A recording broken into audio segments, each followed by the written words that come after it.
क्या आप भी इस कहानी पर यकीन कर रहे हैं कि रविचंद्रन अश्विन एक ऐसे टेस्ट मैच में अपने रिटायरमेंट को अनाउंस करने आए जो टेस्ट मैच को खेले भी नहीं है?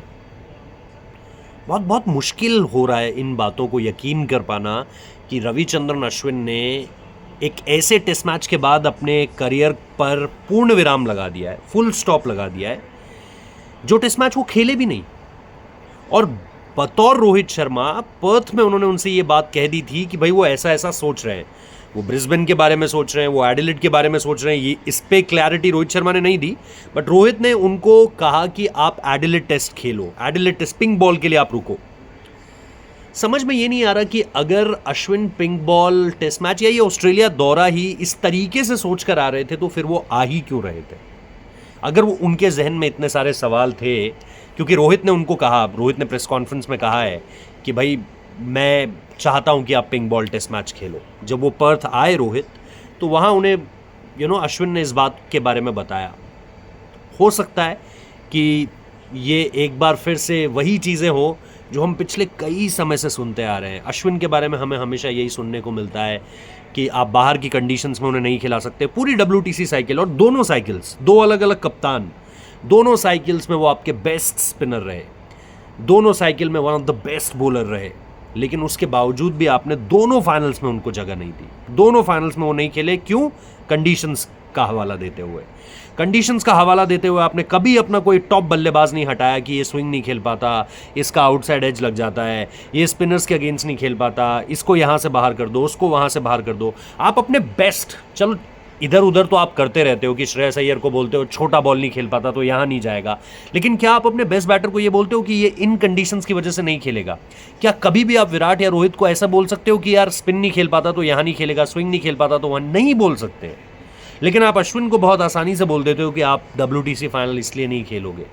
एक खिलाड़ी जो दोनों फाइनल्स में अपनी जगह मेरिट पर बनाता हुआ आया है, वो अचानक से फाइनल्स से बाहर हो जाता है। और यहां पर भी जैसा मैंने कहा, मुझे ये बात समझ में नहीं आ रही है कि अचानक से बीच सीरीज में एक ऐसे टेस्ट मैच में जो आप पार्टिसिपेट ही नहीं कर रहे हो। एडिलेड, मतलब पार्टिसिपेशन ना करना और हारना, इनमें कितना अंतर हो जाता है। एडिलेड अगर हम हार भी गए थे, यहां पर भी अगर हम हारते तो आप क्या करते? क्या अश्विन आगे बढ़ाते अपने रिटायरमेंट को कि भाई नहीं अब मेलबर्न का वेट करता हूं या सिडनी का वेट करता हूं? और अगर उन्होंने ब्रिस्बेन चुना, सपोज चलो ये होता कि नहीं, उन्होंने ना रोहित को बोल दिया था कि ब्रिस्बेन जो भी हो लास्ट होगा, बट आप किसी स्पिनर को कोई गारंटी थोड़ी दे सकते हो। अगर वो बुमराह होते तो मैं मानता कि पता है भाई तीनों टेस्ट मैच खेलूंगा, जब तक चाहूंगा तब तक खेलूंगा।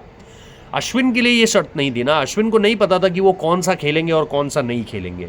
रोहित ने उनको कहा पिंक बॉल खेल तू, तो उन्होंने खेला, परफॉर्म भी ठीक है किया, लेकिन यहां पर उन्होंने नहीं खेला और उसके बाद अपना रिटायरमेंट अनाउंस कर देना, ये चीज मुझे बिल्कुल भी डाइजेस्ट नहीं हो रही है, to be really honest. I hope कि रविचंद्रन अश्विन, और देखो इसीलिए अगर आप प्रेस कॉन्फ्रेंस देखो, अमूमन तौर पर क्या होता है ऐसे मौक़ों पर, अगर कोई अपना रिटायरमेंट अनाउंस करता है तो प्रेस कॉन्फ्रेंस में आता है, बाकायदा बैठता है, बैठने के बाद अपनी बातें करता है, उनसे सवाल पूछे जाते हैं और उन सवालों का वो जवाब देता है। जाहिर सी बात है जब अश्विन बैठते प्रेस कॉन्फ्रेंस में तो उनसे ये पूछा जाता कि इन बिटवीन अ सीरीज क्यों, क्या ऐसा हुआ कि आप बीच सीरीज में छोड़कर जा रहे हो? रोहित से भी जब पूछा गया तो रोहित ने भी कोई एक ऐसा जवाब नहीं दिया जो बहुत सॉलिड जवाब हो। रोहित ने भी बोला कि वो उसका पर्सनल ओपिनियन है और पर्सनल इन फैसलों पे हम दखल अंदाजी नहीं करते। ये सारी बातें जो है रोहित शर्मा ने कहकर भी अपनी बात खत्म की। लेकिन अश्विन ने बीच सीरीज रिटायरमेंट क्यों लिया मेरे दोस्तों, ये एक बहुत अहम सवाल है जिसका जवाब ना अश्विन दे पाए, ना रोहित दे पाए, ना ये पूरा का पूरा फैसला दे रहा है, ना उनके स्टेटमेंट ने दिया। उन्होंने कहा मैं आपके किसी भी सवाल का जवाब नहीं दे पाऊंगा, अब मैं जा रहा हूँ, सॉरी उन्होंने कहा इस चीज़ को लेकर के कि मैं आपके किसी सवाल का जवाब नहीं दे पाऊंगा, लेकिन मैं बस यहाँ पर ये अनाउंस करने आया था। वो जिससे भी मिले हैं बड़े कस के मिले हैं। जब वो बोल कर जा रहे थे, वो मेरे पास लास्ट का फुटेज है जब वो उठ कर जा रहे हैं, हर्षा भोगले से वो मिले। हर्षा भोगले से जब वो मिले तो उसके बाद वो बाहर कुछ जर्नलिस्ट से भी मिले।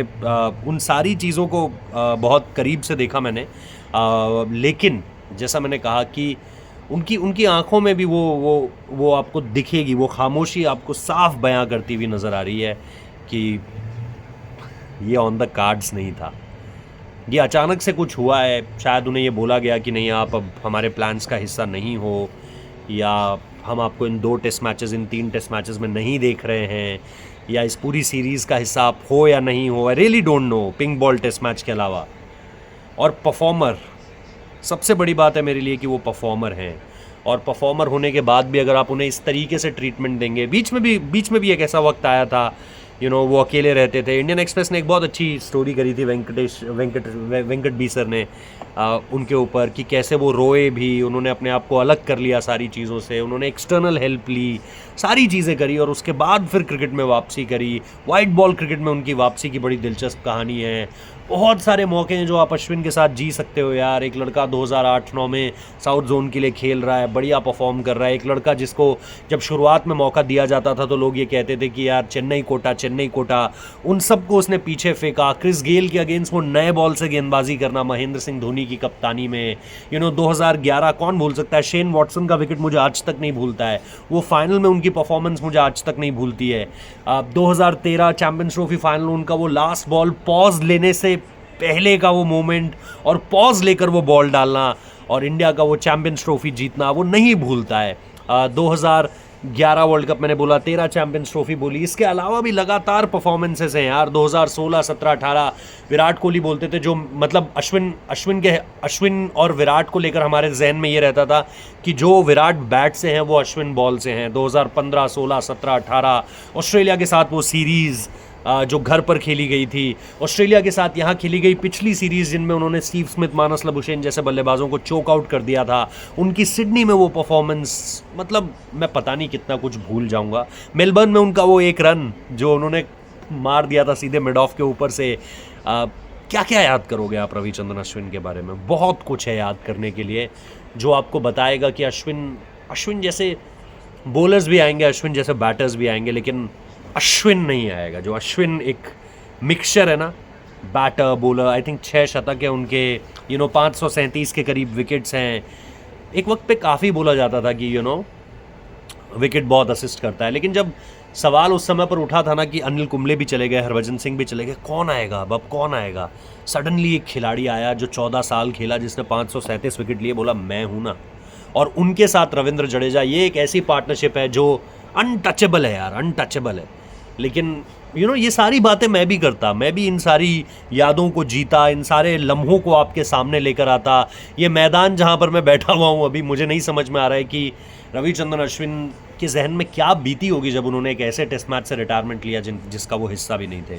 मेरे लिए सचमुच में यकीन कर पाना बहुत मुश्किल है कि रविचंद्रन अश्विन इस तरीके से चले गए। और बचपन से देखता आ रहा हूँ यार, मतलब 10 साल तो हो गए, बचपन ना भी मानो तो 10 साल तो हो ही गए, कि हमारी पीढ़ी के सबसे बढ़िया खिलाड़ी इस तरीके से ही चले जाते हैं। उन्हें सेरेमोनियल एंडिंग्स क्यों नहीं मिलती हैं? ज़हीर खान, युवराज सिंह, वीरेंद्र सहवाग, वीवीएस लक्ष्मण, राहुल द्रविड़, अनगिनत नाम है मेरे जहन में इस समय पर। आप भी बताइए कमेंट बॉक्स में, लेकिन इन खिलाड़ियों को सेरेमोनियल एंडिंग क्यों नहीं मिलती है यार? आज अश्विन को भी सेरेमोनियल ऐसे ही चला गया यार। बताओ, इतना बड़ा क्रिकेटर, हमारे समय का इतना बड़ा क्रिकेटर बस ऐसे ही चला गया। प्रेस कॉन्फ्रेंस में आया, 1.5 मिनट या 1.25 मिनट की अपनी बात रखी और ख़त्म, बट दैट्स इट। 14 साल यूं हवा हो गए भाई। ऐसे नहीं होना चाहिए, ऐसा नहीं होना चाहिए किसी के साथ। That's my point of view. आप लोग क्या सोचते हैं बताइए।